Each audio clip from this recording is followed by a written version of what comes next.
What's up, boys? It's Lanky here, fresh off another Crimson Desert session, and I am here to tell you just how much this massive open world game from Pearl Abyss has been growing on me. By this point, I'm sure you know the story. Unadulterated hype leading up to launch has translated to more than 3 million copies sold, and some harsh feedback on the early hours of the game. But Korean developer Pearl Abyss has taken it in stride, and though the game has only been out for a little more than a week, they've released some key updates that have addressed many problems in the feel of the game, with more significant controls updates to come. So, where do I stand, having played more than 20 hours of the game, maybe 25 or 30? It's creeping up, boys. And I've kind of split my time evenly, somewhat, I would say, between the launch version and the newly updated version, but I'm quickly leaving the launch version behind. This game is a banger, boys. This game is an absolute banger. There's no way around it. Absolutely no way around it. Now, no game does all things perfectly, and Crimson Desert is definitely not an exception to that, but it offers such an engrossing experience that its flaws are largely forgotten in the moment-to-moment gameplay that continues to build as I put hour after hour into this experience. And when you couple that with the consistent updates at pace, there's been 3 or 4 in the first 10 days, if my math is correct. And we have an ambitious game with some rough edges that are quickly being smoothed out to reveal uncut diamond. Uncut diamond that is yours to facet, boys. So, what have you heard about Crimson Desert? Probably some of the stuff that I've already said, and maybe a little more, right? A little more detail. The beginning is slow and uninteresting. Its main character, Cliff, and story are weak.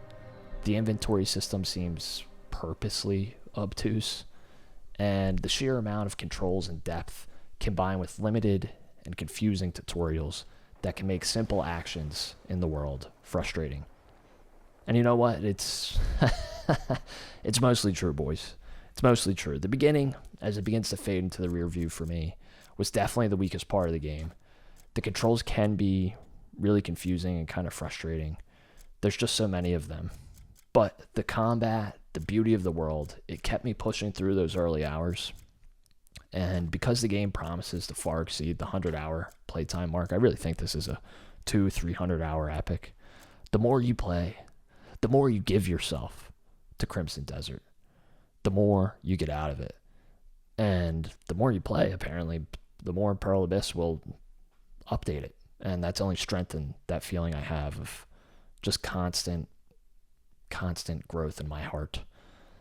If I can compare the early game of Crimson Desert to another kind of similar game, I would pull out Dragon Age Inquisition. I think that game also had some MMO inspiration or influence in its development, and that game began in an area called the Hinterlands.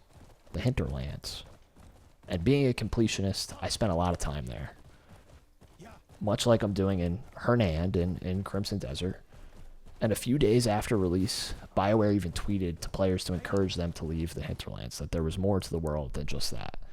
So Hernand in Crimson Desert definitely has a similar feeling of somewhat samey looking environments, but it's a way more rewarding completionist opening than Inquisition, even if I can definitely feel myself spending hours and hours in Hernand. And some other issues remain, like the uninspiring nature of almost all the dialogue. It's really not great. The camera continues to be a little finicky, but I really have had to go back and change my notes here because some of the other issues I had, like the flight ability using too much stamina, long pauses between dialogue lines, slow loading screens at the beginning and again when you fast travel. That's all been ironed out. It's all been ironed out in the latest update. So, really, that's about it on big complaints that I would have. And all the other little things, sure. You know, the world is not completely frictionless, as you might imagine a kind of checkbox open world would be. Even though I'm quickly beginning to think it's not just a checkbox open world. It's not a frictionless game. The movement can be, the world can kind of fight you. You swim so slow, walking up a hill slows you down. Your movements can be kind of stiff, like Red Dead Redemption 2. And then all the other things I mentioned, which some hang on, some don't, like frustrating controls at points, kind of standing in a particular position to grab a character's attention, those small nitpicks still exist. And they certainly add up to some sort of negative criticism. But all the great things combined to completely push that away.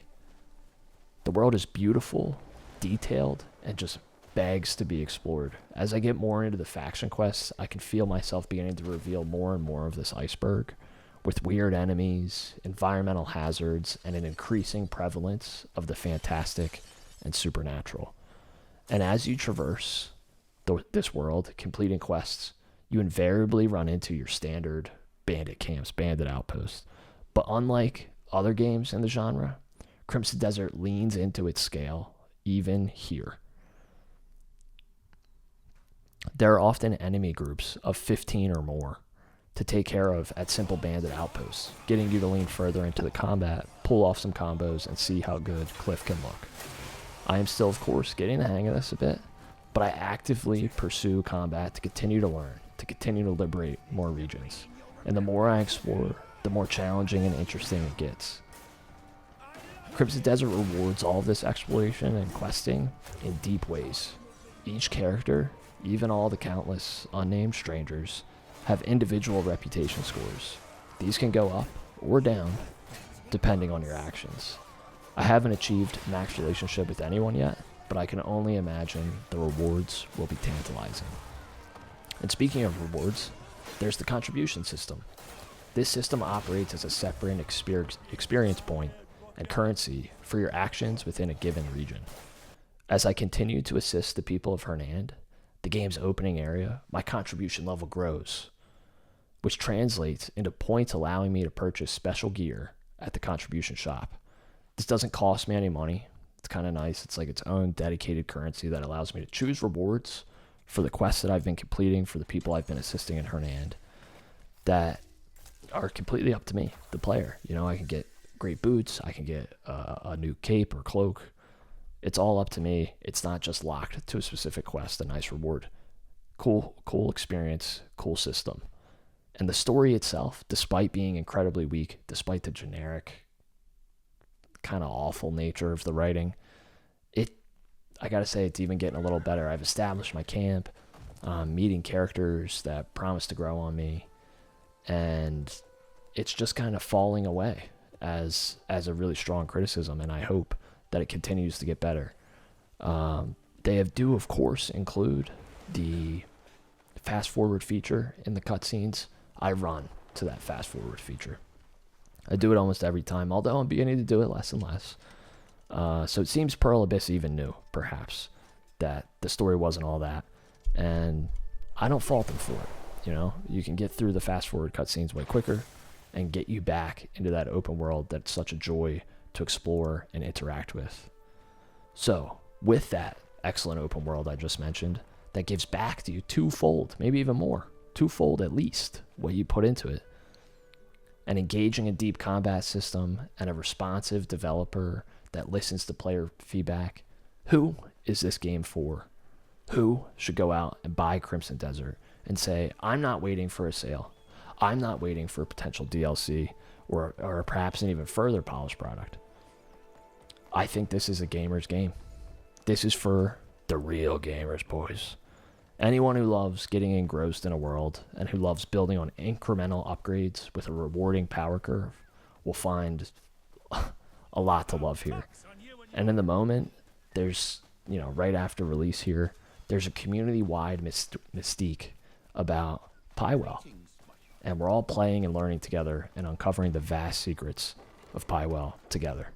That's a special, special experience for players, for the industry. So if you're staring down the barrel of your backlog, I think Crimson Desert should just tempt you. Come on, come back from the ledge. You don't need to be digging, you ain't no dumpster diver. You don't need to be shopping in no bargain bin. Your time is now to go to Pywel, to assume your role as Cliff and some other random people, and really give it your best shot for 300 hours to have an unforgettable experience with this epic from Pearl Abyss. Boys, thank you for watching. I'm off to play more. I really do think this will take 300 hours. I am intensely curious in the Platinum, and I hope you enjoyed my thoughts. Really trying something new here. Had a lot of fun doing it, for the most part. So like, comment, subscribe. Thanks for watching, and I'll see you in Pywel.